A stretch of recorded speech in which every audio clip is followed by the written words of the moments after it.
It's been over a journey of 2 years of learning and correcting this habit, because initially when you start making content, the first and foremost thing you have is every time you make a video, you post it and then you want to keep checking it. How many likes, how many comments, oh, somebody commented, somebody left a hate comment, you want to go and reply immediately. I think 2 years down the line, you will either end up in one of the spots.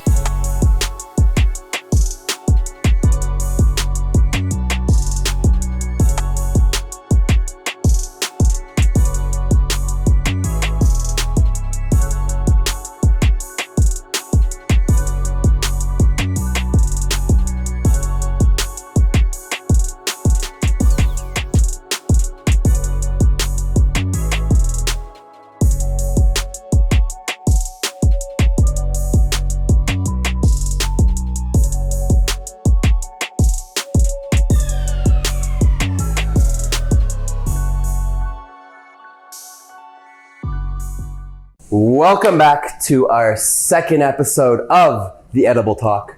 My name is Ori, Foodie on the Loose. We got here DJ Dave K. And we got our awesome guest, Rahul Arora, who is known as No BS Co., who basically is the man, the myth when it comes to financial guru. Anything you need tips and tricks on, he is the guy. Go to him.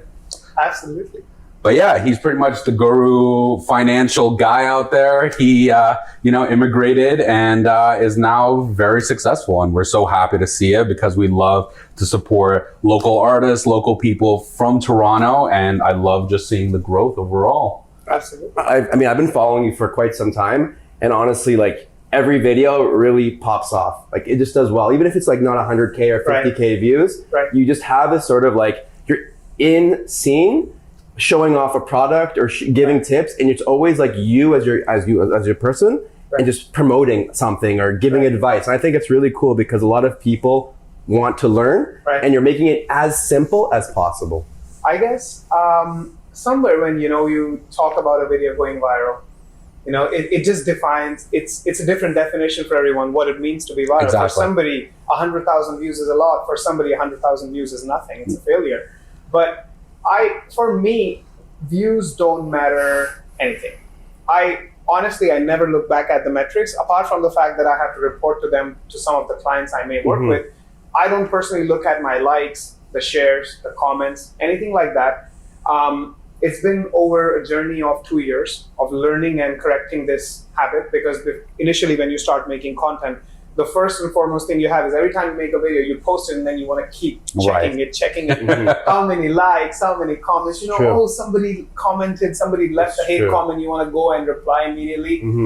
I think 2 years down the line, you will either end up in one of the spots. You'll either quit, and you'll leave this and you'll say it doesn't work for me, or you'll be the person who gets over the daily checking and putting yourself in that box of judgment, and you'll get to a point where you make a specific mental model where you can find the content, whether it's successful or not, without looking at those analytics. That's awesome. So that's funny you say that, because my first question to you is, what was your biggest failure in social media or in general terms? So it could be from recording or in your financial side. What was one of the whatever you're willing to share? It could be a brand deal as well. Maybe it didn't work out so well. Who knows? I guess one of the biggest failure or sort of a myth that I believed in and that got debunked pretty fast in life was that you have to be authentic and you got to be unique when you make content. Okay. I don't think that any idea is unique that is put out on social media.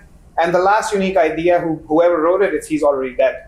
Okay. So any idea that you see today going viral is probably an improvisation of another thought that has came from another school. So if you watch a trendy TikTok video, if you watch a trendy YouTube video, that message did exist in the world somewhere. There was a creator to it. The only thing was that the new creator, the video producer of that content, just took it and used new tools to engage you on it, to project the same message again. One of my biggest beliefs was every video I create, every content that I create has to be a completely authentic piece. Right.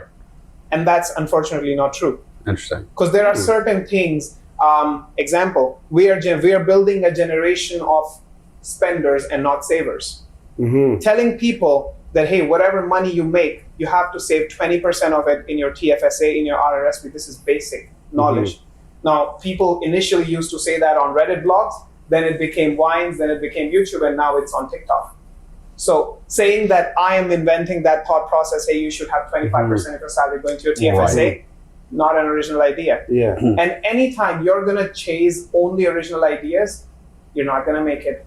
I like that. I think what you're saying, I think what's really cool is that you're humbling yourself in a way, because you know, like, you've gotten so many views on so many different videos. I can count, like, an average probably view for you is maybe like 50K views, which is a lot. For me, it's a lot. For maybe us, it's a lot too. But for you, you're very humbled. And like, I love it how you're saying, like, I think of Daniel Mack. And a lot of people go, oh, how much is your apartment worth? How much is this worth? And you're like, you're right, it's not authentic. Daniel Mack might have created it at the beginning, or maybe someone before had created it. And you're projecting it on social media in a good way, though. Like, you're able to show how much you should allocate for your RSP every single year. And I think you did a really good job saying that. Even though you're not authentic, maybe, I think you're showing it in your own authentic way. Right, absolutely.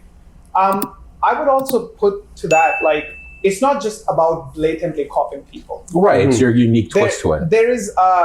There is definitely, I would put my social media sort of I would say a multimodal framework. That sounds like a mouthful, but it's really nothing. I have 3 elements that I look for in every content I create. Whether that's a picture or it's a tweet. Okay. I look for 3 things. It needs to have, if it doesn't have any of those 3, I'm not going to post it. It's never going out of my ballpark. Okay, so what is the 3? Write it down. Someone's got the notebook. Take notes, guys. Take notes. It's going to be super simple. You need a notebook for this. Please. You got to be helpful. Okay. If you can't help people, look, of course, if there's different types of content, there's certain content that just needs to be entertaining. Sure. My content in finance, it's got to be helpful.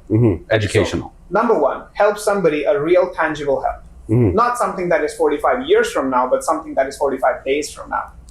Number 2, it's got to be entertaining. If I can't entertain anybody, why is he going to watch me anyway? It's true. Right? It takes a second to get swiped up. Right. The attention span is less than a second. So my goal is I have to educate and I have to entertain. And number 3 is to be refreshing. I can't just copy somebody else's educating and entertaining script and do it because I'm just going to look like a copycat. So what you're saying is you lied originally because you are unique. So I find you unique. Even though you say you're not unique, you're very unique, right? Because it's the way that you have your own twist on your upbringing, how you come to Canada, how you came to Canada, how you know, like even just the way you look, the way you sound, the way you assimilate to other people who might be immigrants or who might be, you know, different ethnicities and all that. So it's very unique because when I see your content, you do differentiate yourself from the other, even though you give the same content, but you represent it differently. And the one biggest thing when you said that is in life there was I think it's theory on YouTube. It's the guy with a beard. He always talks about like different stuff about sound and whatever. But he took I can't remember his name is, but we'll throw it up somewhere. He talked about music and he said in the whole history of time, the whole history from Mozart, Beethoven, from the beginning of time, he said there is only like 18 or 21 sound beats. And every single rapper, artist, pop artist, musician has used the exact same 18. He's like, look at this, tuck, tuck, tuck. And then he puts like Drake, he puts Madonna, he puts someone jazz music from, he's like, they're all using the exact same. So these original sounds were made hundreds of years ago, and then today there. So it's like exactly, but it's Drake is still the number 1 artist somehow, but he's using some old songs from the 60s, the 70s, those beats, or still like it's crazy because I see how they use like he uses one from 2000 era, one from the in 1980s, and then one from like 1950s. So collaborating all together. But anyways, so I want to dig further because you know I follow a lot of content creators in similar niches. But in other countries, and they always say helpful, insightful. Like, let's go further than that because it's nice to say it's helpful. Okay, this is how you cross the road. Cool. But like, what are some of the techniques that you use for like, if we break down each category that you described? For example, the first one, helpful. So I would say to be helpful, you got to understand your audience. most people, when they start making content, they're going to say something, very creamy, like, hey, I want to target males in Canada between 16 to 40. That doesn't make any sense. Mm-hmm. That's like 40% of the population. Literally. That doesn't make any sense. So I feel to help people, you got to know where they come from, what their pain points are. I have a very, very single, one-dimensional focus on my audience. My audience is basically immigrants, new Canadians, and Canadians who are basically young and want first financial education from social media. So they've never gone to a financial school. They've never had a proper financial training. Maybe it was not popular in their family as well, because a lot of families don't really talk about money very actively. Your parents won't discuss how much of a mortgage they have and how much they've paid off. Right. But those are the things that keep you away from becoming an adult. So how did you, I know you're an immigrant yourself. Right. You've come here 5 years ago, I believe. Right. So there's lots of people that are coming to Canada every single day. How did you, first of all, say, hey, I want to do this? Right. And B, how did you target specifically immigrants that want to learn about money or want to invest money? And so it's been quite a journey. Okay. I could say I knew for always that I don't want to live in India forever. The place where I was born, it was very nurturing. It was very hustle. It was a hard hustle in India. It's super competitive. But I always knew that there's more that I want to explore. Okay. I started traveling at the age of 16. And within 2 years of visiting 30 countries, I realized I don't want to be... So 16 to 18? Yes. 30 in 2 years, I had 30 countries. Wow. And I no longer wanted to be in my home place. The life is too short to be in the same place and grow up in the same environment. And beautifully enough, I got a tattoo of Toronto. oh, wow. This was one of my personal art pieces. Oh, wow. I drew it in 2016 and I put a goal of 2 years. I need to be in this country and be living here. So that was 2016, and September 2018, I was living here. And can you just tell us about, so is that you in the photo? So that is me. There's shackles there I'm breaking. Okay. Those are sort of like the issues, because I've come from a family where it's a taboo to almost talk about finances. Oh. I can never ask my father, what's your salary and how much do you save and how much do you spend? He would say, do your business. Wow. Mind your own business. You're a child, you're supposed to do your thing. So there was a lot of things. Sorry, I was going to say, is there also a taboo of leaving your country? It's almost a taboo, because in India, it's always about living with your own family. It's like you get married, you come back, your parents have a big house, you live with your family and you support each other. Right. But in some ways, I also feel that holds up a lot of people to find out their true potential. And you got to break the shackles. You got to make your way. You got to find the journey. And in the way, hopefully you change as a person. And, I follow Charlie Munger. He says your daily goal should be to be a bit more wiser than you were yesterday. I like that. So that's the pursuit, I guess. That's authentic. That's authentic, right? That's a copy. Yeah. I've never had one original idea in my life. No, you have. You're putting yourself down, but even though he's very successful. Very humbling. Like it's actually crazy. Like when I would get 20,000 views, I got 20,000 views. But for you, it's like, it's like normal. That's like what I get on like an hour. I think it's very cool. Like you make it seem like it's not a lot of work, but you do put a lot of thought into the process, and that leads to views if you value that, because views don't mean anything in my opinion, but views can lead to brand deals, and I think you've landed many brand deals in your time as a creator. Like you can say you've made money on it, or you have made money on it, I'm assuming, which is amazing. Right. Like all those things, I feel it's not supposed to be easy. People would say, like just you said, you make it look easy, but that's because I've been doing it for 2.5 years, every day, 10 hours.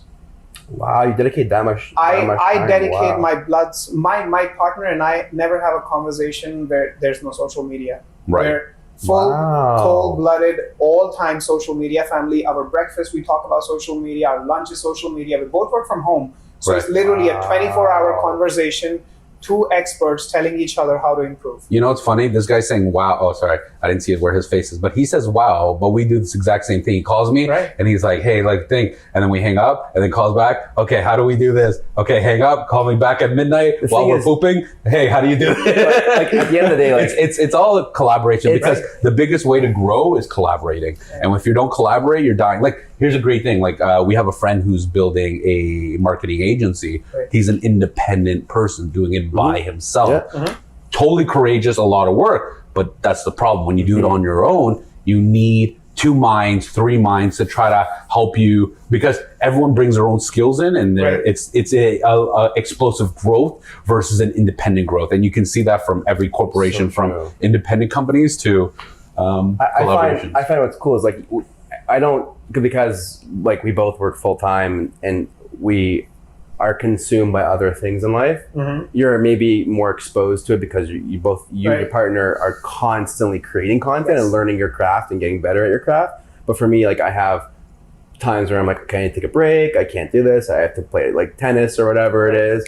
But seriously, David and I, we don't have 100,000 followers, 200,000 followers, but we're still getting really big brands that are working with us because it's reliability, it's consistency. We still post once or twice a day, at least a story or a piece of content. I know it's not 10 hours of blood, sweat, and tears, but it's still like it takes over your mind. Like it does. Doing it as a content creator, if you, as you said, I can't remember if it was on camera or off camera, but you said you said that earlier you said 2 years, right? If you put you're either quitting or you're continuing, right? We've gone past the point of 2 years that we're pushing and pushing. I've been making content since I was 15. I was live streaming on what is it called?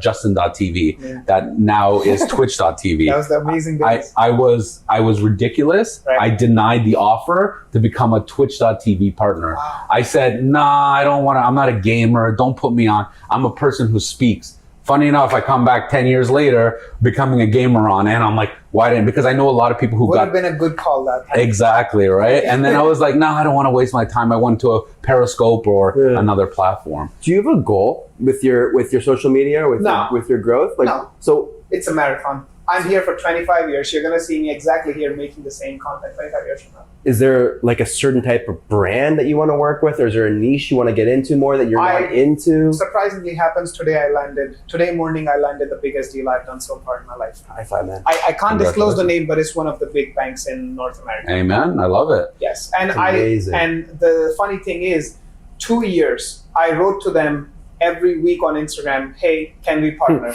I would do it for free. I wanted to work with them for free initially. Amazing. Right. Then I wanted to work with them on a basis where they just showcase me on their Instagram. So it was like, hey, would you do a collab? Like just no money, just do it for free. 2 years, no response. Yesterday I heard from them. They offered me a big cash offer. I couldn't say no to it. Of course. All in for it. But congrats. here's the real reason. And here's the reason why people mostly wouldn't come here or to the point where I am. And I'm not anywhere. I'm not saying I'm some big successful creator. I mean, I still feel I'm in my womb as a creator. But here's the biggest problem. If you're making YouTube videos, you can maximum make 1 YouTube video per week. If you're making TikToks, vertical videos like me, you can make 3 good videos a week. If you're making more than that, then you're super talented. Right. I don't think you can make more than 3 good videos, 3 amazing videos a week. That's enough. If you make 1 YouTube video a week and you do it for a whole year, out of 52 weeks, there's going to be some weeks where you don't create because your editor's sick and you're sick or you have exams or whatever. Let's say you make 40 weeks, every week you made a video. Right. At the end of the year, you've only made 40 videos.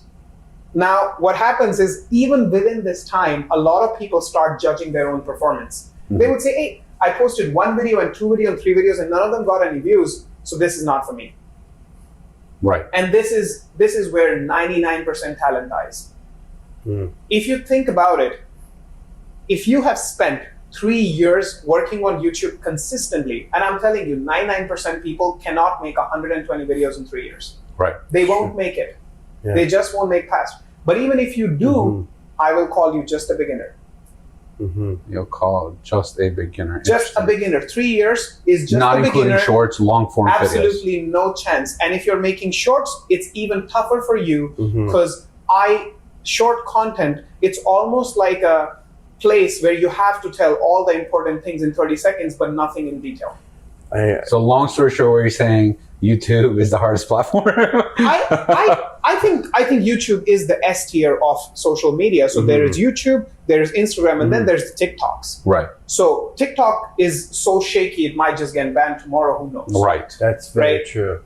But YouTube is the S tier, is the best. And the best also monetization platform out there. Monetization, branding, even the analytics platform, just the support you get as a creator, is phenomenal from Google. Nobody else gives you that support. Okay. So talking about that and like financial and kind of moving on, how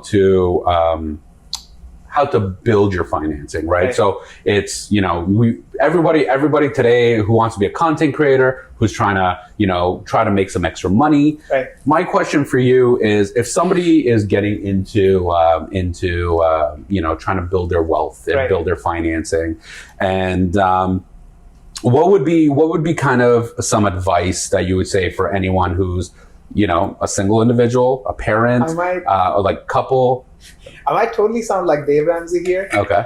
But there's only two ways to become wealthy in life: spend less, earn more.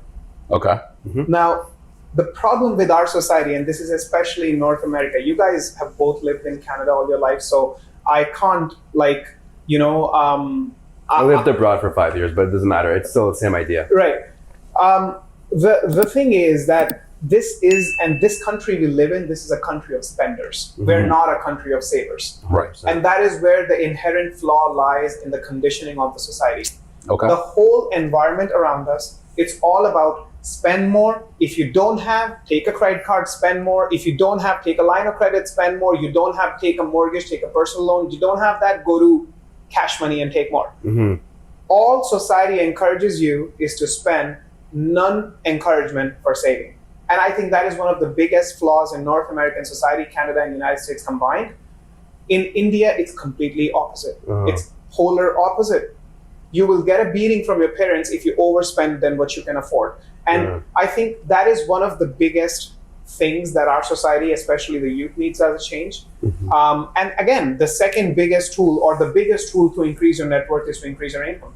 Right. Very true. It's funny that you say that, because I remember even going through high school, accounting was an elective in high school. Right. Now it's, I think, mandated or passed in Ontario that you have to take, I think, a basic finance course. I'm not totally sure. Don't quote me on it. I was never forced to take it. I was never forced to take it. And you have to take civics, history. Don't get me wrong; those are all important subjects. But finances, like you finish high school and you go into college or university, or just get a job in general. And most people work 9 to 5, and they get their $15, $16, whatever the minimum wage is for that year. Right. And they go home and they watch TV on Netflix, and they just repeat. It's like an endless cycle. And they get older, and they're not maybe contributing to their pension plans. If a lot of the employers, they don't have great pension plans. Right. And so you're seriously very rare. I know. Sometimes they don't have any. They don't have any. They don't have health insurance. So obviously it's hard to earn, like you say, spend less, earn more. Of course, everyone wants to do that. But some things in Canada are actually very expensive. Rent, for example, is quite pricey in Canada. And I also feel people don't truly understand what it takes to retire happily. Fact. No one knows how much you need. I'm 27. I might sound like 57 now, but this is the thing. A paid off house, waking up on a Saturday and walking on your own grass when you own the grass. Right. I think it's much better than owning a BMW, which is owned by the bank. 100%. Totally. Nobody owns this, nobody preaches this, and nobody practices this. In Canada, it's such a culture of, hey, pay 5% down, pay 3% down. You don't have nothing, take a ninja loan, just take a high variable rate and don't pay anything down. But this is absolutely the worst way to build wealth. And that's what happens. Like, those people are like, yeah, I can get a home now. And then they lose their job and they can't pay for their home. And it's a cyclical, horrible cycle. I have a very, very simple framework. Mm-hmm. If you want to buy a house, you better have 25% down payment, or you can't buy a house. If you don't have 25% down payment, you're ineligible. But how? So in my book, you're not capable. So I'm an immigrant. Right. Came to this country. Right. My family immigrated. We very tough life. Come here. Since I was a kid, saving was very important. Saving any penny we had, and that was very important through our life.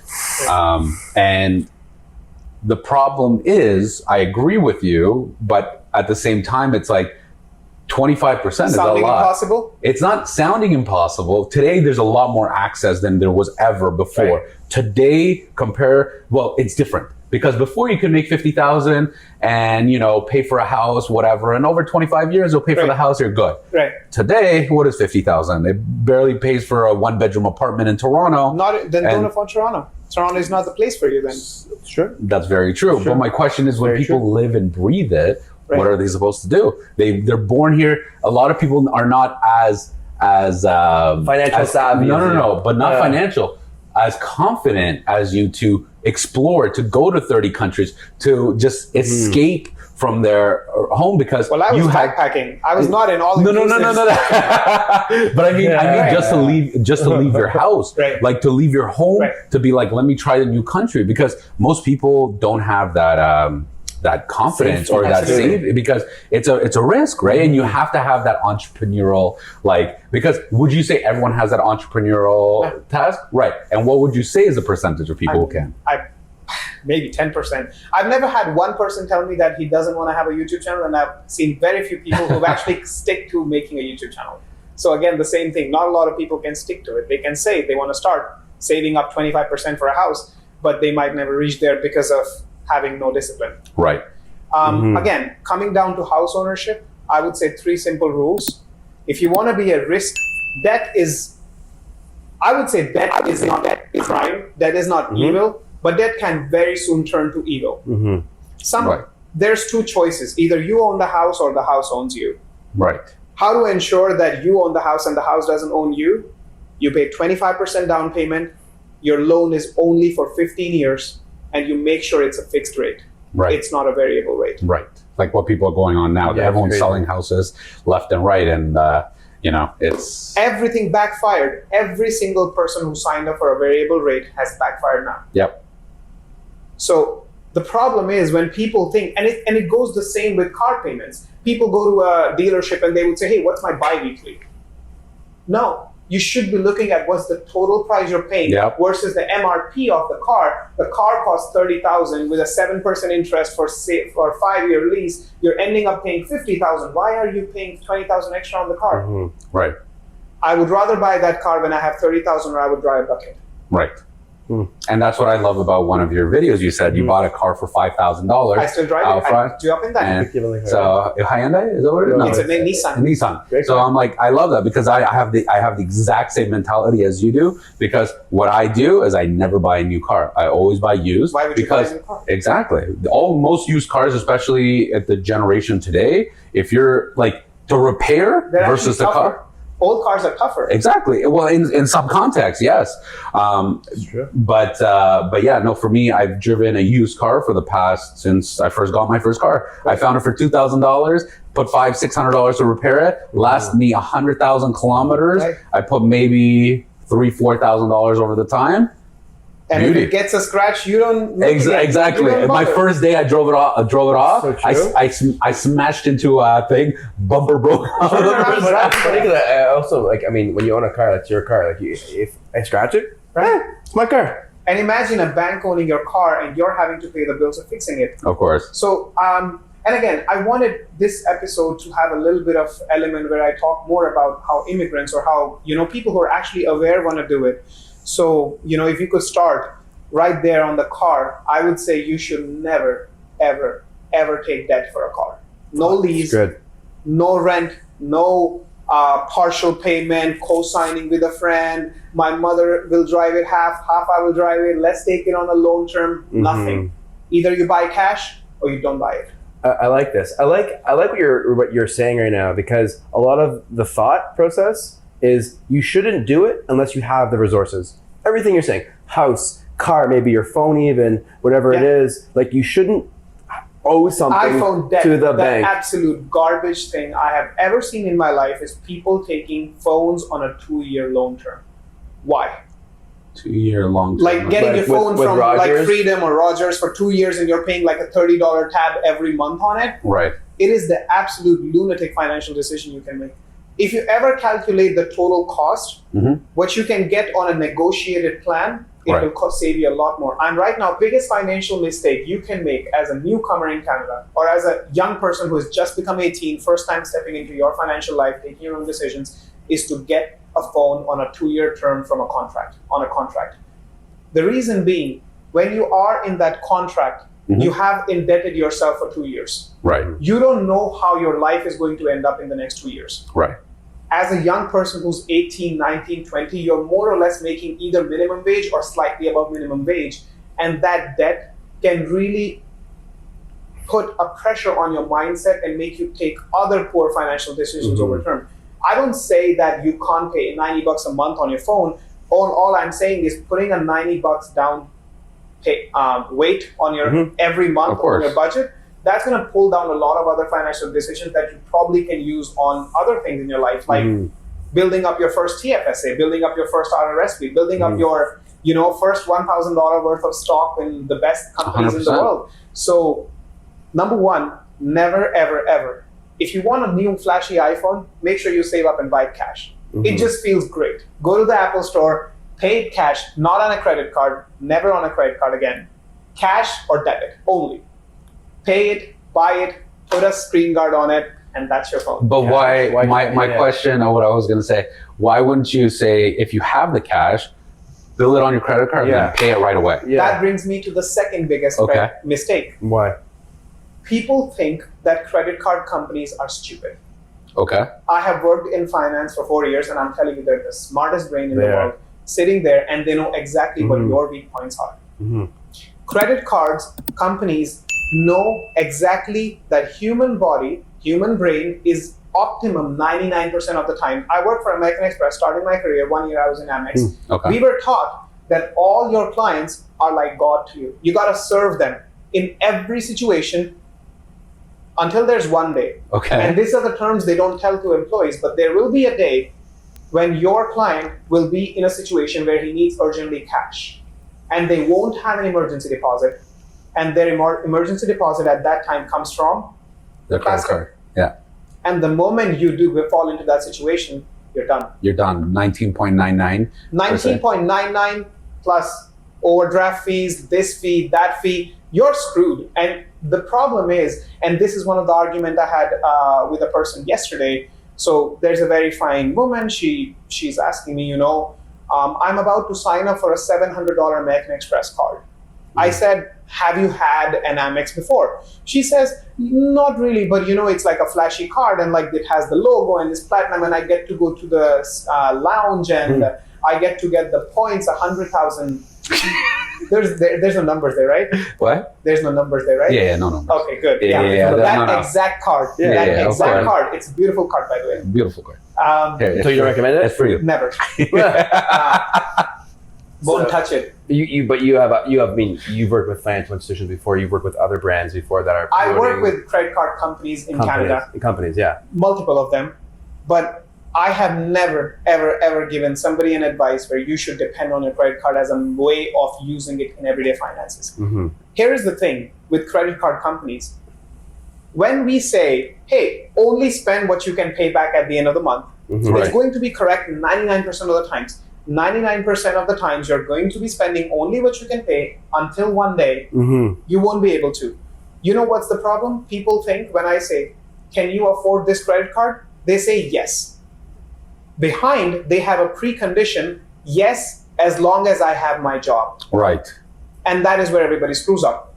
Every 4 years, 6 years, the economy is cyclical. We go into a bush, either tech people or the blue collar or somebody gets crushed.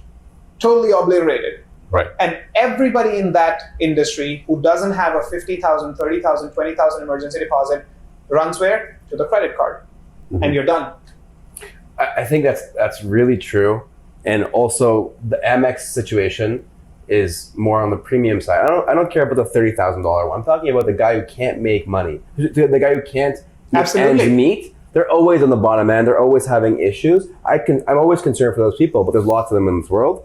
And it's unfortunate because they never have $500 to their name when shit goes down. Right.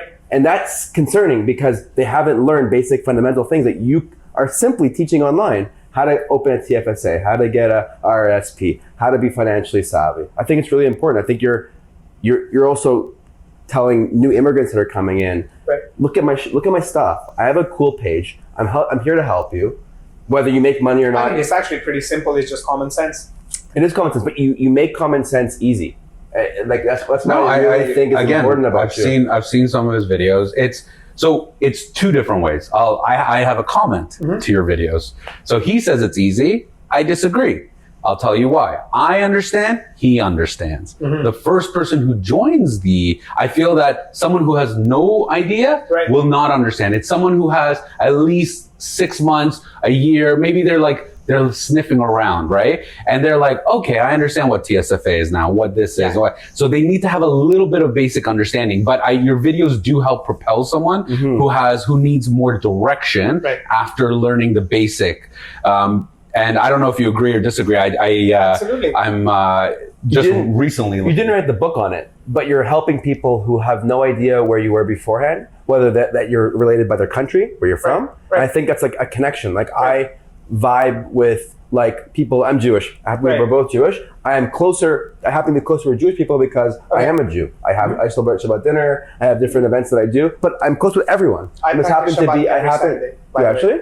Yeah. Wait, really? I don't Sunday? touch every Saturday. I don't touch any work. Are you serious? Really? Never. I love that. On God's day. It's my life. But So you do Sabbath like Jewish, or are we talking about? No, just for my birthday. thing. I love that. It's the day I'm just not working. I'm just relaxing. I'm meditating. I love that. But, like I love everyone. I'm just saying that I have an affinity toward like because I'm Jewish. I was brought up as a Jewish person, so I'm familiar with the customs. So you coming in from India, maybe a lot of Indian people are like, oh yeah, like I have more, like I can trust him more because he's one of us. It definitely brings. I think that's the connection I'm trying to bring here. Like you are, I have a lot of respect for you because you've come from a foreign country and you're helping people who also aren't Indian, who are average Joes, succeed on their finances. Look, I think it's in the end, it's a sum zero game. Okay, if making wealth, if building financial success was easy, everybody would do it. So it's not supposed to be easy. First of all, as much as I can say it, hey, go open a TFSA and, every month start buying the S&P 500 ETF, it's not that easy. To be a successful investor is one thing, but doing basic personal finance, that's common sense. If you make $100 income, the first day you get your salary, take 25 and put it in an account and call it sacred account. You are not allowed to touch that. This account cannot have a credit card linked to it. It cannot have a debit card linked to it. The only way you can withdraw from this is if you go to the bank and you take a personal check and you make a draw, a cash draw. Unless you force yourself to this habit, you're not going to make it in the world. Are you saying this because as humans we're like really like when we see the money we're going to want to take it? Like why do you You're saying in North America we're spending. Because financial decisions, financial planning happens with a lot of dialogue and a lot of rational mindset, right? A husband and a wife would sit together and say, our son's school is coming up, we need to save 10,000, whatever. But actual financial mistakes are made at Costco.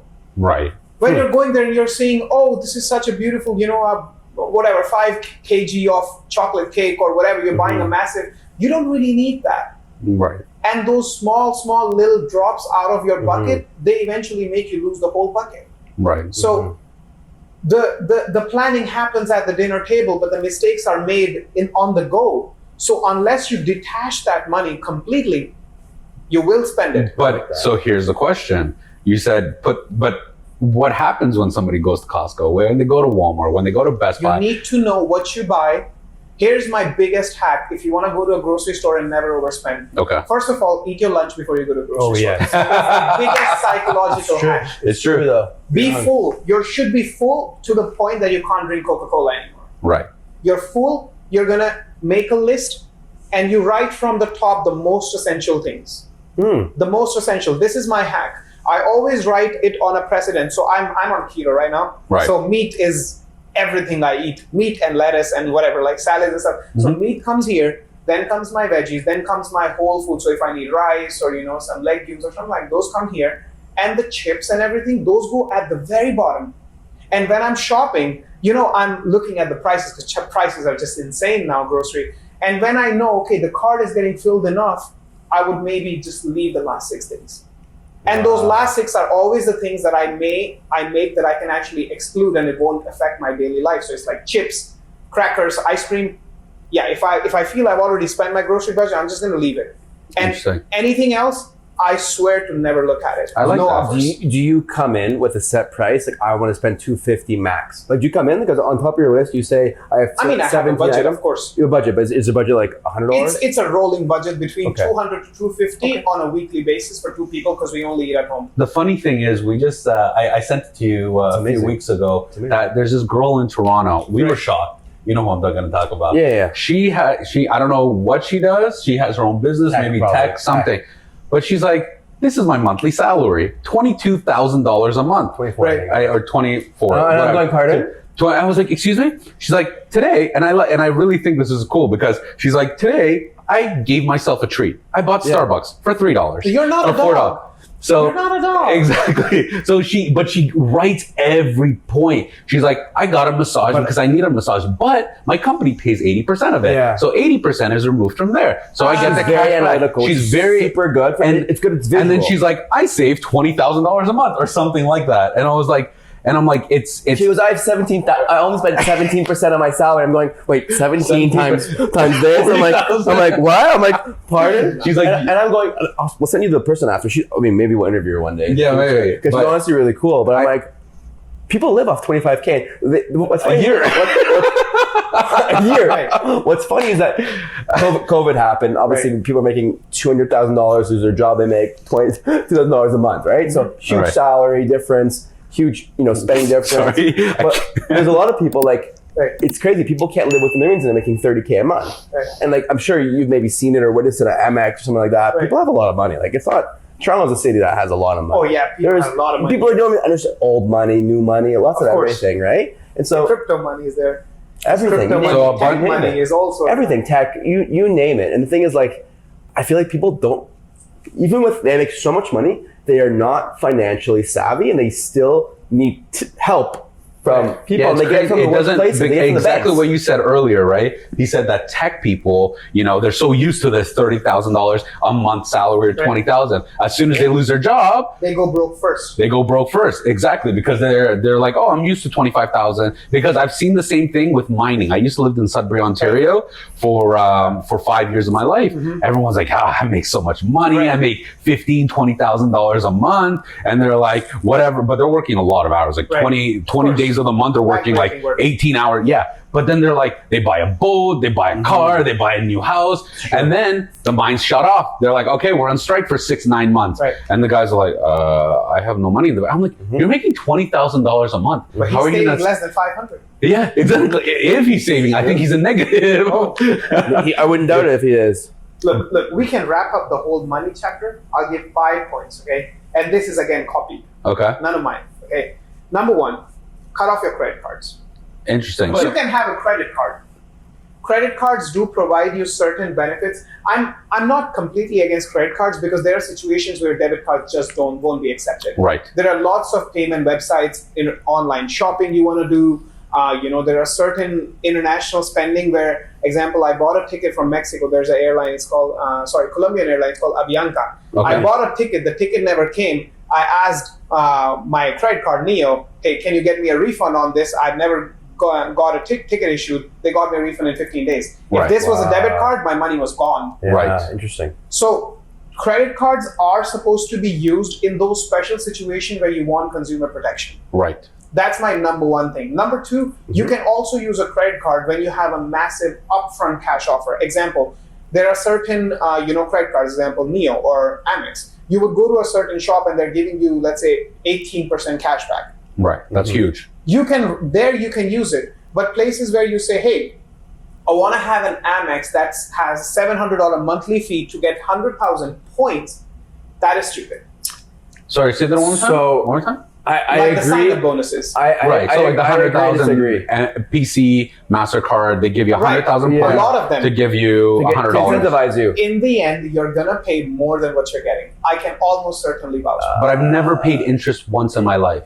You haven't paid because you haven't been at that situation yet. I have been at that situation. But what if you I just cheat are the system. on time every single month, you pay the thing. I've seen hacks online where it's like Right. you call the credit card companies, hey, can you change my pay date for the exact same date for all your cards? It would never happen. That'll never happen. That'll never happen. I've never heard that. So the Credit Brothers, they're an Instagram.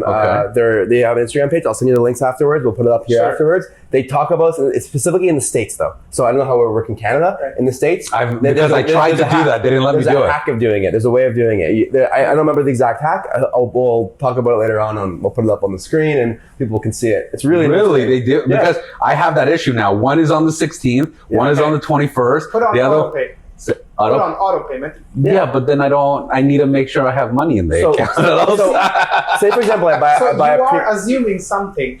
Back of your head, you're assuming that you would have the money by the time it comes to make the payment. Yes. And one day, life can be uncertain. It's very true. So the best way to get off this would be cut it off. But you're saying at one point, so I used to have a debit card, still have a debit card, and I have a credit card. But like my debit card provides me with no points, no value. Right. But I want to have some certain perks of a credit card that I can't. But he's saying that's the whole point. That's the one point. day. That's the tempting. I get 1% back. Fair. Why would somebody give you anything for free? When people say, hey, okay, I'll just give you the biggest rationale, and that card you showed earlier, that's just, I'm making an example of it, but that's not the one. There are much worse cards. I've seen. That's one of the best credit cards, to be honest, to buy. If you want to have a premium credit card, go for Amex. Like, even if I don't work for them. Sponsorship, please reach out. No kidding. Go for it. Well, that's funny. No, it's funny because I looked at they took like top 5 like premium it is the best. thing. No. But they looked at other ones that are like even more expensive than this, and they looked at the benefit. They're like, you don't even get that much benefit. The value associated to the just alone, you get the $200 annual credit fee. No. What is that thing? Annual Well, you get $100 travel every year. Right. You get $200 worth of the what is that? Premium seats, not the seats. When you're at the airport, you get to sit in the lounge. Lounge actually, that's $200. So if you're already paying the $200, $100, that's already $300. Right. Mine over $700. Right. Then they give you an additional. First year, they give you the additional 100,000 points. It depends on 90 to 100. I actually have the credit card, so I can tell you. And the reason why I do it is because I travel a lot, and for me, it makes sense. Yes. But you're in the profession. I'm in the profession, so for me, it makes complete sense. I don't recommend this credit card for 99% of people because they don't do what I do, and I'm constantly on the go if I'm not in Toronto. Right. And for me, the benefits, the signing bonus, whatever it is, like the $200 where I get annual credit with traveling. The I travel so premium, much. gold, platinum. My best friend works for protection as well because you're abroad, you're spending. You need that protection. Exactly, and also. You know what? It's a cool card to have to show people. I'm not trying to brag, but it's a cool card. Like, hey, whatever, it is what it is. But other than that, I don't care for that. I care more for like 100%. what the benefits will give me. You are right with the trap though. If you can't one day pay for it, you are screwed. You're done. And you know what happens? Once you're delinquent, you're never going to be able to again get a nice mortgage. Unless you go bankruptcy 7 years later and restart. Yes, but who has the time? Life is too short to wait for 7 years. But here's the problem, for people like you, you work in the airline business, so you actively travel, you can get the max amount of it, and you bought it after you understood that I will max out all the benefits. 100%. The problem is, this lady I'm mentioning you yesterday, she's a mother. She's a single mom. She definitely doesn't travel 4 times a year, and she definitely doesn't use the Centurion Lounge when she's visiting every time the airport. But her rationale of an explanation as to why she deserves this card is, one, because anyway, I'm going to go to the airport, I'm going to spend $40, so why don't I just visit the lounge every time? I'm going to get these 100,000 points so I can travel one-way business class to XYZ. Do you actually travel by business class normally? No, you travel with economy. Then why should you be traveling business and getting a specific card, which is a lifelong debt, a lifelong way to screw your financial health, because you want this temptation? And do you really think that folks at American Express didn't know how they can prey on you, poor? Of course. And the funny thing is, this is the funniest thing, the biggest kicker of all. Amex, when you look at it, it says you need to be spending $250,000 a year. But you apply for the credit card with only $60,000, your yearly salary, and you got approved. How is that possible? So it's a little, they're pretty much saying you took the risk on yourself. That's your problem. Any of the premium credit cards is between $120,000 to $200,000 is like the minimum, but it could be a joint household income. So if you and your partner are making 200K together, it's fine. So, Yeah, that's a lot. But say one person in that relationship does not contribute, meaning they lose their job. Right. You have to figure out a way to do it, and it's not that nice to remove it. I mean, rule of safety. Okay, first of all, build your emergency fund. All right. If you're single, build 15,000, 20,000, because hey, Toronto is expensive. If you live in Toronto, you better have 20,000. If you live in Calgary, maybe 10,000 would do. Really? Okay. For So a while, how long do you say 6 that? month expenses. 6 months. So you say 6 months. total. Okay. Every single cent you need to survive. You need to have that, and I like to have a second emergency fund, which is for my car, because I said I drive a beater, and a lot of us, by the way, those guys who drive German cars and American cars, absolutely this. You could have a brand new German car, and you may need $5,000 tomorrow to spend on it. So you need to have at least a 2, 3, 5 grand for your car lying around if you cannot live without your car. If you can live without your car, you can live without transit. You don't need that. Fair. But those are two most important. Everybody should have. That's a very good point. I think. So I have that. That's how I like. It's funny because the way you speak is exactly how I think. Right. I currently have in my account right now the exact amount that you're saying. Right. I have an emergent. I have 6 month expenses. I have 6 months minimum. Right. And then I have an additional every single day that it automatically takes out of my account. Super. When it's so I don't know if you heard of the RBC. It has something called Nomi. Yes. So Nomi every single day takes $50, $40 out of my account, and just it's like it knows my expenses. It's like, oh, you have an extra, and it takes 40 today, 50 tomorrow, 70. It goes up to 75 for me at least with the amount. And then some days it goes down to $10. And I'm like, okay, if you think I have enough money, but if not, I can get the money's very easy accessible. But I think the huge thing is like most people are not saving, and that's like such a significant thing. So when you get paid, how much percentage-wise do you allocate? 25%. Always. It doesn't matter if you get 100K it's or automatic 5K. 20K. It's automatic. I have 2 separate accounts. Okay. One is with Scotiabank, one is with Neo. The moment I get my paycheck in Scotiabank, there's an automatic withdrawal set up on Neo. Every first, it's going to automatically remove 25% of my net salary there. It's going straight up. I don't touch it. I don't interfere it. And that other card, it has no way to spend money. I have one debit card. I've cut it off. I can only e-transfer out of that account, but I'm not going to do that. But that's a sacred account. I never touch it. The Scotia or the Neo? The Neo. Because it's a high interest savings account, it always pays me 2% interest, whatever is there. So you don't use a credit card physically with Neo? No. Every single day? A few times, of course. Like if I'm buying coffee, that would be separate. But it would never be like, oh, I'm going to go and, go on a shopping spree with a credit card. I'm going to go do that with a cash, always. Interesting. Always. It's a good mentality because then you never overspend, as you were saying. So first of all, stay away from debt. Second, have an emergency fund. And number 3, if something is too good to be true, it is too good to be true. Fair. And I think that's what people don't understand. That goes with credit cards. That goes with the, when you don't have money and you need $300. And this may not apply to us folks sitting here, but there's a lot of people who have lower income, and they sometimes get into financial trouble and they go to the risky lenders. Cash, what is that? Cash money, all these different stores. It should be illegal. Payday loans. It should be illegal. No, they're legal. It should be illegal for what it preys on. It preys on the people that have no money and they need to give money back quickly. And they need their money from their paycheck today, not tomorrow. So really bad. Technically, that payday loan and the credit card company is doing the same thing.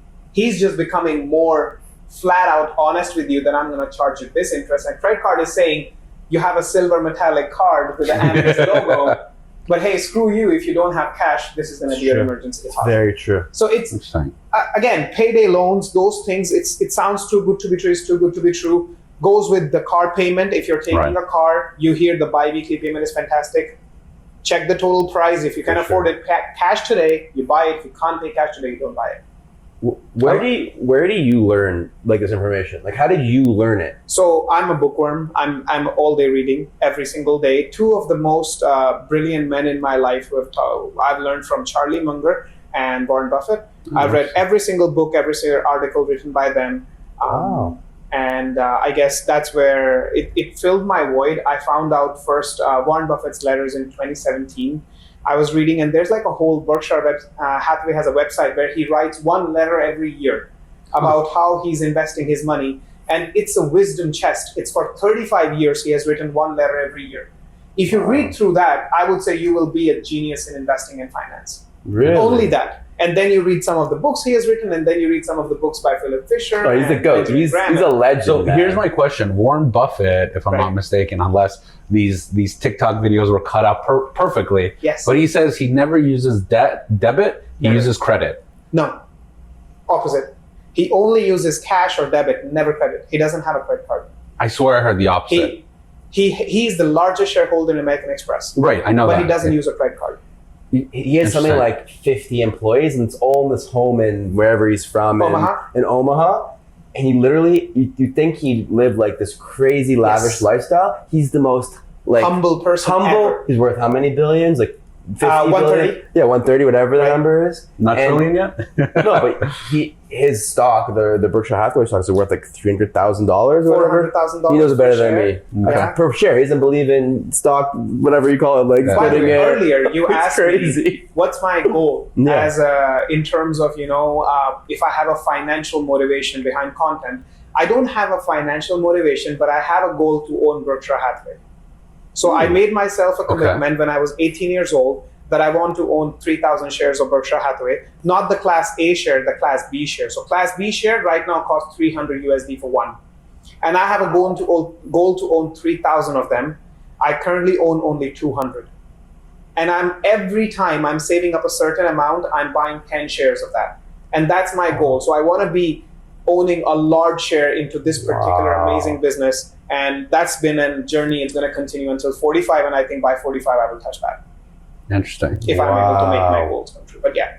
Wow. I would say that's some sort of goal if you want to build a better, some people don't even have a vision as to where they want to go financially. Like, I want to have a car and a house and stuff. But if you set more hard line, right. I want to have 500 shares of the entire stock market S&P 500 ETF. That's a great goal to have. Buy 2 every year, and slice by slice, you build your pie. Do you believe in crypto or Ethereum, anything online, that kind of crypto? Like I don't own anything. Any crypto? No. I'm sure you have people that have talked to you about it. I've in past worked with crypto. Mm-hmm. I've worked with blockchain companies. I've owned crypto. I don't own anything. It's not for you. It's not for you. In my whole life, I have spent $200 on crypto. I've made much more than that. I've never owned Me too. No, NFT. What did we buy? The NFT? The Raptors NFT? Yeah, we bought some Raptors NFT because there's fun thing. I've never owned something like this before, and it was something Tulip bubbles, Bored Apes, and NFTs. Yeah. Things that just sound too good to be true. Get you into a yacht party. Woo, yacht party. Like, that's not going to make me... You can buy a yacht with the money you buy an NFT. Yeah, exactly. That's the funny thing. You can rent it and make money from it. You can rent it on an Airbnb, these yachts. It was funny because I just saw something on that. But true. What I was going to say... we do have, so part of the podcast, we like to support local artists or local talent or local but we also like to support some local food as well. Sure. So today for our local food, we have King Slice. And King Slice, local, everyone says is the best pizza. I don't know if you've ever tried it. Let's go for it. Let's go for it. We got 2 different types of samples, so you can try both types, the most popular, and we'll see how it goes. Let's go. What's great about King Slice is that they're really, really good between 12 a.m. and 4 a.m. Friday and Saturday. They're exceptionally good. Because people come there after the bar and they're like the only place that's open. They're all intoxicated. It's so funny. In the store, they have like, we love drunk people everywhere. Like, there's like signs that say like, we love drunk people, or like people that are like, inebriated, because a big portion of their business is from the late night crowd that come in after the bars and clubs. The first house I rented in Canada was a Jewish house. Okay. There's a family up in Forest Hill, 6 beautiful kids, beautiful family, huge mansion. I was in the basement. The best 1.5 year of my life. Couldn't have had a better start. The very reason, like, that guy made me understand that money is almost like a commodity. Okay. If you have a family of 2, you're going to make enough to feed a family of 2. Okay. If you have a family of 6, you're going to make enough to feed a family of 6. If you have a family of 6 Jewish kids, you're going to make enough to feed 6 people kosher food. Kosher. And it's expensive as hell. Very. So, especially more recently. Especially in Canada. It's super expensive. Not in Israel. So, Hey, you know what? Oh, he's religious. He's observant. Okay, cool. Yeah. No, I don't eat kosher. We don't. I used to eat kosher. If you look at my page, I'm the worst Jew ever. No, that's fine, man. I'm but you're in the Jewish-ish. business. Look, you're in the business. You gotta do what you gotta do for the Yeah, I business. know, it's true, it's true. All right. So, where are we going with this? So long story short, Yes. king slice. We got 2 slices. Everyone got 2 slices. We got one that's a mushroom slice. That's very popular. We got the other one that is the margarita. They also have 2 other ones. Which ones are they? Arrabbiata is really good. It has jalapenos, garlic. It's spicy. Sorry, Right. It's spicy. And then we also have. There you go, David. No, I'm good. And Continue. then we also have like pepperoni, which is a classic one. Of course. I say we dig in, try whatever. So which one should we go? Margarita first? Let's go margarita first. Okay. Thank you, King Slice. Wow. That margarita hits like really well. It's crazy because their normal slices of pizza are I think $6 or $7, but Wow. they're actually meant for like you can have it's like 2 huge slices. It's bigger than this for their And normal one slice size. is enough for you. One slice is enough. You Usually. can one, it's like $7. It's the best value. It's good quality, and it's really made fresh right there. There's no waiting. Wow. Like, well, you wait for the food, but you're not waiting a long time Yeah. because you're getting it like it's popped out of the oven. Fantastic. great. Fantastic. Highly recommend it. Pizza is best. But yeah, always like consistency. That's the one thing I can say with them Right. compared to like other companies. I feel like there's no consistency. You kind of like you go there, you're like, oh, today's good, tomorrow's not good, I and can it's like just eat the dough. Right, You know it's so good. I don't need a topping on this. exactly. I'm down to try go dig for the mushroom one. Mushroom. I think the mushroom's a little bit more funky, but depends on the person. I like it so thin. It's really thicker, eh? Like the big one, like the original slices are usually like No, they fall apart because it's just big. Yeah, it's big. They're like big, so you kind of fold. It's like it's more that New York style, right? Like and I love the New York style. What? so good. Yeah, you can't go wrong, and it's like it's so simple, but it's so well done, and it's consistent that you can just be like enjoy it every bite. It's dangerous too because I live across the road from it, and I'm like, should I get king slice? Do I Or say should I cook? $8? Do I cook something? Do I stay at home? I always get king slice. So wait, here's my question to you: Yes. would I use cash or credit if I wanted to? Absolutely cash. Every Absolutely single time. cash. Pay the cash, tip in cash. It's better for everybody. Don't pay 3% to the credit card company. What happens with like Scotiabank Arena now will not accept cash? Scotiabank Arena will no longer accept cash for any payments for drinks or anything. When Pay you with go. debit. Okay, so we'll switch over. Okay, so always a cash value associated, not using Right. credit Spend to what you you have. anything. Interesting. And also, you're doing the store a favor. Like if you're buying from King Slice and you're paying with an Amex, he's paying 2.75% of that to Amex. I mean, either or, somebody's making less. And if you pay cash, they might just throw in a cash discount. By the way, It's true. little known money hack, a lot of stores in Canada, in Toronto especially, will give you a 5% discount if you pay cash. And I've tried Trust it. me. Even I know. those that don't mention it, you just go and say, hey, if I pay cash, is there a discount? 5%, 10%, very easy. Happens all the time. Because they, in the end up getting the same. It's funny because you hear a lot of people doing the Groupon deal. Have you heard of this one before? They go to Groupon. They see a massage therapist online, come to this clinic, Oh, and it costs $50. But And you Groupon approach takes directly. 50% on Right. per doesn't matter 50%. So I go, hey, I want a massage. I'll pay you in cash. right. Give me a deal. Actually, no, I'll pay you cash. You're going to make more money than you would on Groupon. Yeah. Please give me that deal. And people do this. It's not uncommon because if you're already going to go do it, you might as well make sure they're happy and I'm happy. I mean, look, that's the way to support local. Just give them the money directly. So my girlfriend and I, we go and get sushi trays, platters. Like I get like 50 pieces of sushi. And we try different places every single time. Every single time I pay in cash. And they always ask, is there a discount? And usually I would have it posted. Yes. 10%, 50%. 10%. Or if not, I'd be like, hey, I'm paying cash. Can I get a discount? Not because I'm being rude. It's No. because I want them to also make that money that they didn't have. They originally. will make more by cash payment. Exactly. So, I guess a question that we didn't really get into. I'm happy about the financing. I think there's a lot that we got out of it.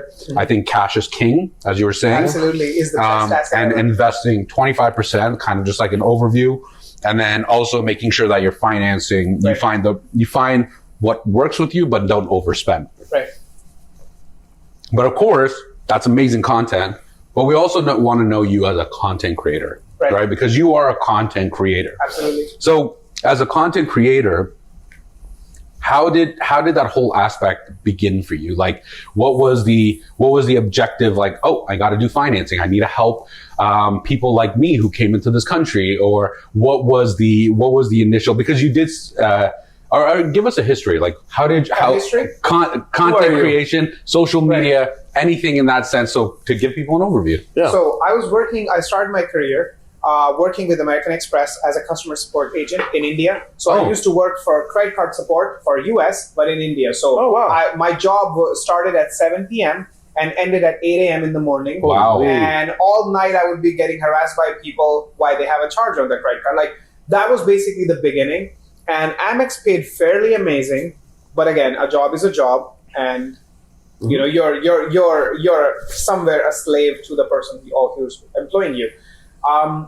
2016, my best friend, she started a meme page. That time there was no video content. Instagram was an app where you only post a square. There's no stories, nothing. There was no DM, I think, that time. We used to tag people in the comments. When you would have to mention your friend, you just tag them in the comments and they would see it. So she started a page, and it reached almost 5,000 followers, and my friend couldn't continue it. So I took over the meme page, and within 1.5 years, total grind of making hundreds and hundreds of static posts. So sort of like fact posts, where you tell them, daddy issues. Like text posts. Yeah. And it grew to 1.3 million followers by 2017. And so 1 year, so 12 months span? Almost 16 months period. 16 months. And it was around 250,000 followers when first time somebody from India offered me $4 for a post. $4 to post something on my Instagram account. And by this time, I'm just building it purely for fun. It's 250K followers, 250,000.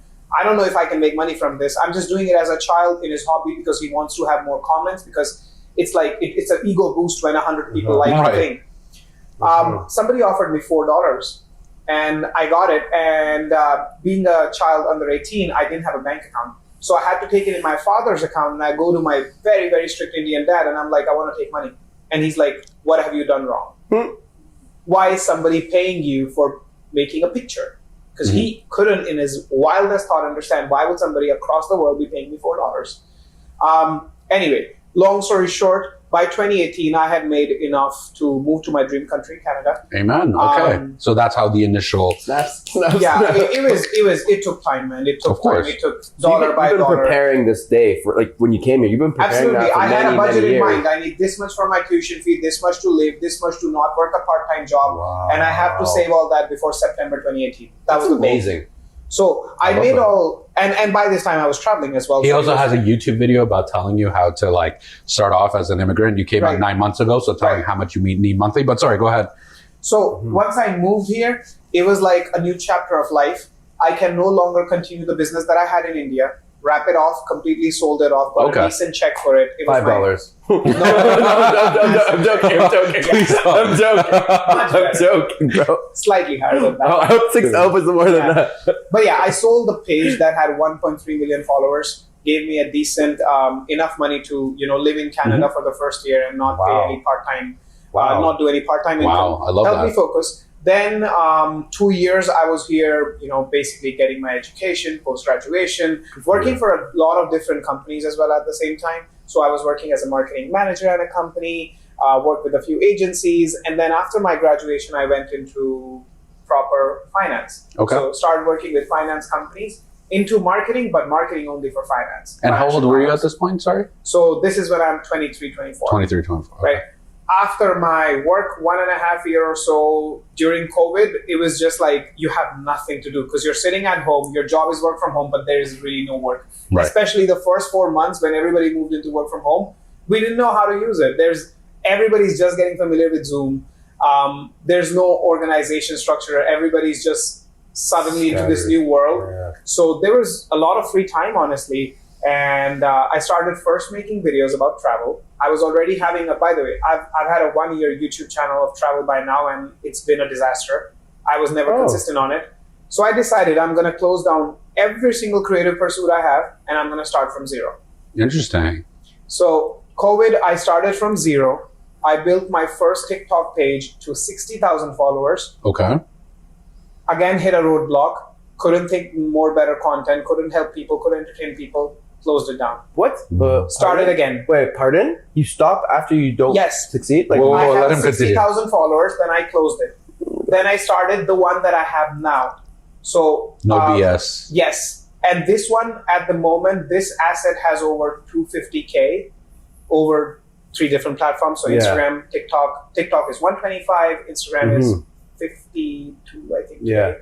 And it's growing really fast. So I hope these numbers will be dramatically changed by the time this podcast. Okay, so I think it's amazing. First of all, that you create something and then you just kill it. Like a lot of time, like even David and I talk about like how we're not growing, and the reason why we're not growing.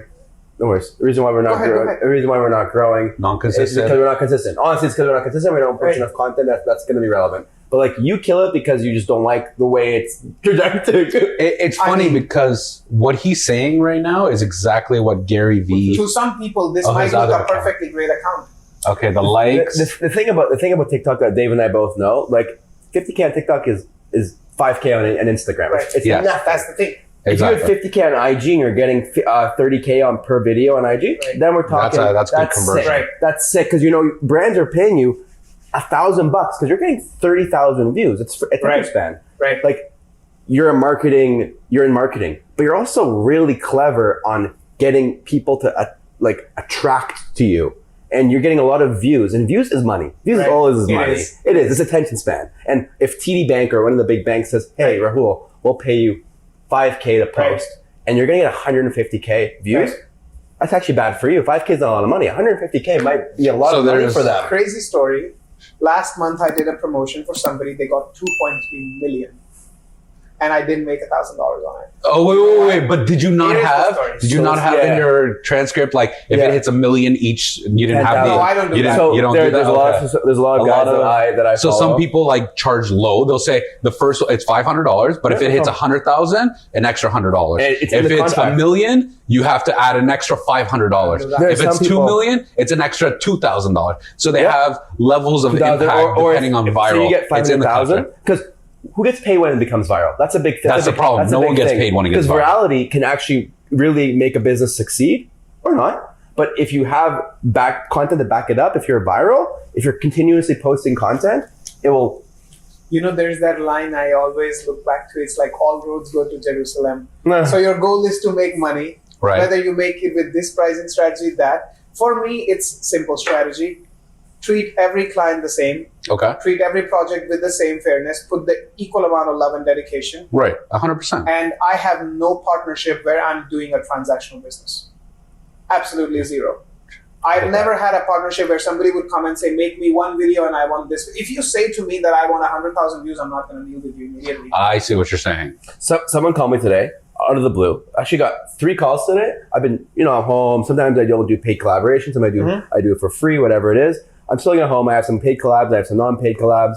And somebody calls me. He's like, "Hey Ori, I want you to come to our restaurant." I was like, "Oh, okay. Tell me more." He's like, "I want to get more followers." I'm like, "That's the $1 million question, buddy." Literally, he's like, "How do I get more followers?" I'm like, "You know what? Like, only if there was a switch." I sent them my rate card, and I don't charge that much money, but for a lot of businesses, it might be too much or not. Right. And he was like, he gets back. He's like, "I would love for you to come in. I have 3 restaurants." I'm like, "I'm really intrigued." And the whole thing is like, "How do I get more business?" I'm like, if I knew, I would do it. And I'm on the phone. And I'm on the phone. Say it again? Wouldn't he open the restaurant? And I'm on the phone. He started laughing. I'm like, it's funny because it's a lot harder than you think. It's hard to drive business to a certain company. 100%. There's this philosophy, okay, I live by that. You can either understand the world by learning multidisciplinary stuff. Right. So you can learn being a good driver and being a good, citizen and being a good, cop and being a good accountant, and you will understand the world by combining those skills. Or you can be a master of one skill, and that one skill can explain every human phenomena that you will be challenged across. Example, if you're a very good trader, you know how to deal with securities, you're dealing in high pressure environment, you can explain any situation in life, pain, loss of family, loss of income, self-doubt, based on that knowledge of that domain. I'm a person with multiple hats, and I hate it because I don't know where I fit, because I can do too much. I would love to, exactly what you're saying, focus on one thing that you pristinely can focus on and do. Because if you're a financial guru, you will be able to do everything. If you're a guru in sales, you will be able. If you're a guru in, as you said, like loss or like insurance, because it diverges, but you focus on one task and how it diverges. Here's where I was, in terms of finance, I can almost explain you this same phenomena, right? We say in investing, if you take care of the losers, if you avoid the losers, the winners will take care of themselves. If I have to invest in 10 companies and I'm patient enough to ignore the 8 bad ones that are thrown at me, hey, Google thrown at me, I'm like, hey, too expensive. Tesla, too expensive. Berkshire Hathaway, I like that one. I'm going to take that one. As long as I can avoid the mistakes, the winners will take care of itself. The success will take care of itself. The biggest reason why people suck in investing, and it goes for fitness, and it goes for almost any other thing, is because they fall into the mistakes. If they can avoid most of the mistakes and don't do the other great stuff, they will still end up above average. Now, if you put how do you know how to push away the... So you need to have a mental framework. But if I eat one slice of pizza extra today, it's not going to change my life. If I eat it for a week, one slice a day, I have a problem. If I eat it for a year, I have diabetes. As long as I can control the temptation of not finishing this today, I can almost be certain that I will not have diabetes. So I really like that you're saying this, because you go to your phone, you go to your computer, you walk around the street, there's so much distractions. Everywhere. How do you have this tunnel vision? Because I honestly need it. Same. We'll sit down and I'll go to his house to chill. We'll create some content and I'll be on my phone. You gotta be a horse. Done. Horses, when they run a race, they tie these here. Why? Because if the horse looks here and there, he'll lose his focus. The only way you will win a baseball game is when you're not looking at the scoreboard and at the pitch. So how do you stay in your tunnel vision? You got to train yourself. There's no other way. What's your biggest voluntarily bring yourself here? What's your biggest thing that you're like, I win? It's like your guilty pleasure. What's one man? So one of the things I've learned over the years is you got to learn to sit calm and not do anything.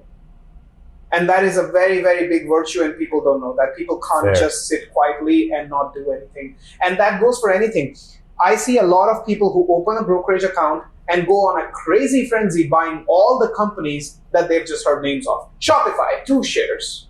Tesla, 2 shares. Geico, 2 shares. No, Geico is not publicly traded, but insurance company, whatever. But all I'm saying is that is such a bad way to treat with your money. And the same goes for health. We go to a buffet, and there's a lot of buffets, they charge you $40 and you can eat anything. And at the start, they would put the fries, the cheap stuff, the fries, the freaking wafers and waffles, that cost nothing. And at the end, they would have those skewers of shrimps. But 99% people would load up so much here that they're having sugar crashes the moment they reach their table. They never reach the shrimp corner. That's true. A smart person starts there and moves backwards. He would always know the value is what he was just saying about his Costco, his shopping thing. It's exact same way as you're shopping. You have it flipped. You start with the meats and then you move down to the starches. It's exact same way. So it's like moving from so that's exactly like these fries, they're so beautiful. They're hot. They're with the ketchup. There's like a mayo. There's like everything lying there. But it's 3 cents. The shrimps there cost 35 in the supermarket. If I eat 5 of them, my money's done. I'm eating good protein. I'm putting great prep in my body, and I'm not taking unnecessary sugar crashes here. You go to the supermarket. You go to even cruise lines do this very well. The casino's right there. When you go in, it's at the end. And you walk through everything, and the casino's right at the end. You got to get through the casino. They want you to buy the clothing. They want you to buy the Gucci. They want you to buy the thing. You have to get there, but you get consumed by everything that's in the way. I had such a cool first time in my life I went to a casino with my partner. Okay. We were in Florida 2 months ago. Okay. So we went to Fort Lauderdale. Yeah. They have the semi-cold, so it's like a guitar, but it's like a huge building that looks like a guitar. A guitar, okay. Semi-cold. And they have one of the best casinos there in Florida. So it's called Fort Lauderdale Casino. Okay. And we went there. They had such this amazing coffee shop, but it's at the end of the gaming room. So if you want to stay awake, you gotta walk to the end of the hall after the toilet. After all the flashing. There will be the coffee shop. Wow. We started at the coffee shop. We went all the way through the building, found 2 large cups of coffee. We didn't play a single game. Actually, we played a single game for $1 US. 1 note. We played. We lost $1. We never put another cent Do again. you want to say your $1 story? We went to the Atlantis in Bahamas, in Nassau. Yeah. We go in, I put $1 US. I think I made 141 US Really? dollars because, and you have a card, you They put it in track. first, it tracks. I've never been there before. And you used my card. That was my card too. So they want to get you hooked? They want Yeah, to they get got you hooked. They And go- then this guy was an addict. He got an addict. Well, we- I came in, I said, David, I have 100 US dollar bills, single bills that I went to the bank for so I could go so that if I spend more than this, it's back. And But what I told him, we said 147. We had a good dinner the first day. Not really even that good. Whoa. Everything there is 99% more expensive. We love traveling. We love experiencing new things, right? But the crazy thing is like we won $147. It was maybe 42 2 million, whatever it was. It was yeah. like 2 meals covered for two Burgers. people. So we got burgers and then a pizza one day. Oh my God, that was the best deal. Domino's. We got it from off the shore. We would go. It was cheaper. Like, you can't cook your own food at these resorts. Yeah, you can't make your own food. Can, yeah. We went to Costco, which we love. Costco. And we went in and we spent like $350 on just snacks. No.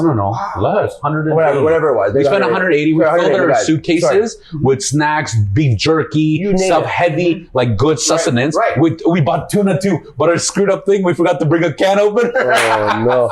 But it is what it is. You learn from your mistakes. Also, I would never. I would say I wouldn't go there ever again. I would go there with someone who's paying a lot more money than I am. Because we both, when we travel, I look at the menus of places.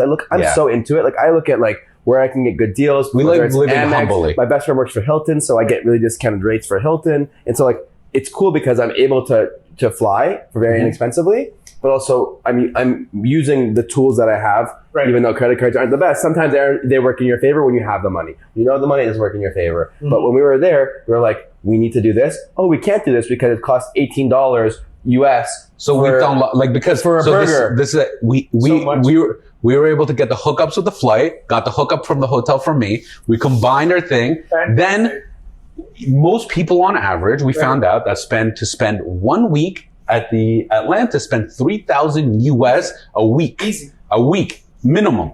We found out to hack, we spent half of that. And that's including food, and plus we went to Nobu. We were like, we have to try Nobu while we're here. You gotta try Nobu. Exactly. So we both spent 150 USD each, but that was part of our 1,500. We spoke to everyone there. They're like, oh, I'm already at $5,000, only 5 days in. I said, excuse me?